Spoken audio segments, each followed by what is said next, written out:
PACS चुनाव को लेकर चर्चा होगी। पैक्स में क्या कुछ होता है, दावेदारी ठोके हुए हैं, ताल से ताल मिला रहे हैं।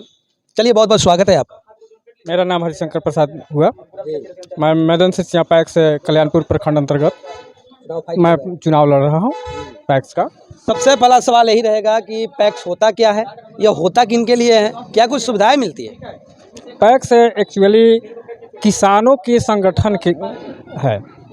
पहले तो इसका चुनाव केवल हाथ उठाकर होता था, लेकिन आज थोड़ा सा उसको वोटर लिस्ट के द्वारा प्रखंड के बदला हुआ है प्रशासन का, तो इस तरह होता है। वो एक्चुअली किसान संघ के हित के लिए है।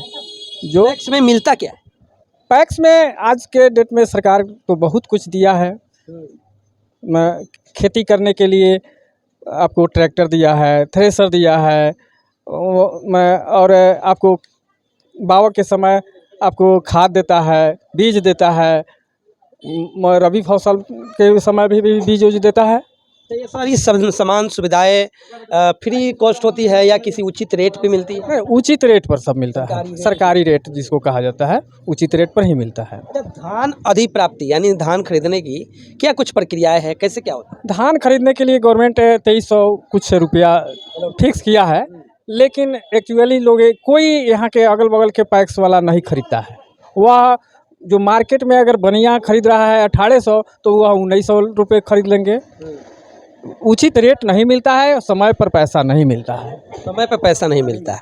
अच्छा हरिशंकर प्रसाद जी, इस बार चुनाव की आप ताल से ताल ठोक रहे हैं। क्या ऐसी नौबत आ गई कि पिछले बार भी आप ताल ठोके थे, इस बार भी ताल ठोक रहे हैं, क्यों? पिछला बार थोड़ा सा मार्जिन से हम हार गए थे। अभी हमारे वोटर जो है, मतदाता हमारे साथ बहुत जुड़े हुए हैं, इसलिए मैं चुनाव लड़ रहा हूं और अभी हम चुनाव में जीत रहे हैं। हाँ, हमारे प्रतिद्वंदी में कोई दम नहीं है। दम नहीं है। ऐसे क्या मामला हो गया कि प्रतिद्वंदी में दम नहीं है? प्रतिद्वंदी काम नहीं किया है। जो पैक्स अध्यक्ष था वो काम नहीं किया। वह बूढ़े थे और उनका बेटा नौकरी में है। अब उसके जगह पर एक उनकी अपनी पतोहू को खड़ा किए हैं। उनके घर में आदमी नहीं है और छोड़ना भी नहीं चाहते हैं लालच में, इसलिए हाँ, इसलिए लड़ रहे हैं। लेकिन अब उसका तो जनता देख रहा है कि भाई उस घर में कोई काम करने वाला नहीं है, तो भाई दूसरे को दिया जाए, बदलाव किया जाए। अच्छा, मेदन सिरसिया पंचायत में या यूँ कहा जाए आपके क्षेत्र में आपके नाम की चर्चा बहुत ज़्यादा है। जहाँ जाइए, जिस वार्ड में जाइए, जिस व्यक्ति से पूछिए, बात कीजिए, तो सिर्फ और सिर्फ हरिशंकर प्रसाद, हरिशंकर प्रसाद। क्या कारण? पुल छाप की चर्चा है। पुल छाप की चर्चा इसलिए है कि लोग में है कि किसी तरह बदल देना है। अभी नया पैक्स अध्यक्ष को चुनना चाह रहा है लोग। पुराने काम करने वाले नहीं हैं, उनके घर में आदमी काम करने वाले नहीं हैं, उनका बेटा है वो नौकरी पर है, उसको समय नहीं है, तो लोग चाहता है कि काम करने वाला को हम वोट दें। काम करने वालों को वोट दें। हाँ, काम करने वाला को वोट करेगा। लेकिन आपके साथ साथ तो और भी प्रतिद्वंदी लोग मैदान में खड़े हैं ना, और योद्धा खड़े हैं, सभी तीर धनुष लेकर खड़े हैं। हमारे प्रतिद्वंदी जो हैं, एक सरपंच भी हैं, वर्तमान सरपंच। तो आम जनता का कहना है कि सभी सीटें एक ही आदमी क्यों लड़ेगा, हम उनको वोट नहीं करेंगे। इसलिए उनमें अब कोई दम नहीं है, उनके साथ कोई लड़ाई नहीं है। यानी आपके सारे लोग पीछे रहेंगे, आगे नहीं आ सकते? नहीं, आगे नहीं आएंगे। हाँ, सारे लोग पीछे रहेंगे। तो हरिशंकर प्रसाद जी अगर जनता के द्वारा चुने जाते हैं, 29 तारीख को वोटिंग होती है, उसमें चुने जाते हैं, तो फिर जीतने के बाद हरिशंकर प्रसाद किसानों के लिए, उन जनता के लिए क्या कुछ करेंगे?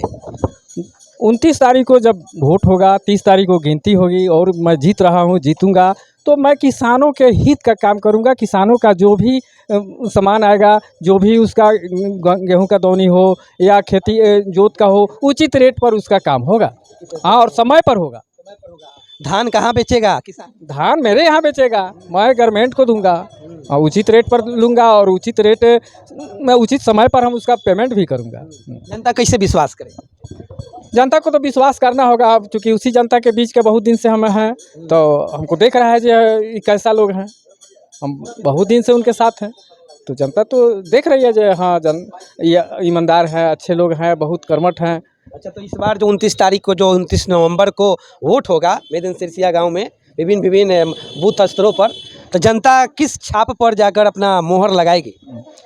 29 तारीख को जो वोट होगा उसमें पुल छाप 5 नंबर पर मोहर लगाकर विजयी बनाएगा। आपको पुल छाप ही क्यों मिला, क्या कारण?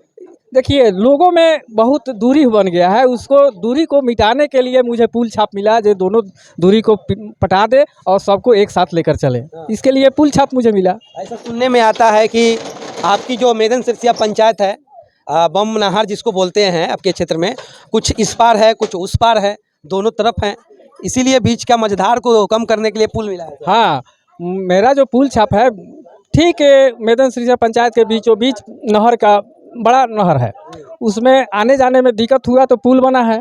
तो दोनों तरफ को जोड़ने के लिए जो पुल बना है उसी तरह हम दोनों पार के लोगों को एक साथ मिलाने के लिए मुझे पुल मिला है छाप। चलिए, तो ये हैं हमारे साथ हरिशंकर प्रसाद जी, और ये जो है कल्याणपुर प्रखंड के मेदन सिरसिया पंचायत से पैक्स में ताल ठोके हुए हैं, दावेदारी ठोके हुए हैं।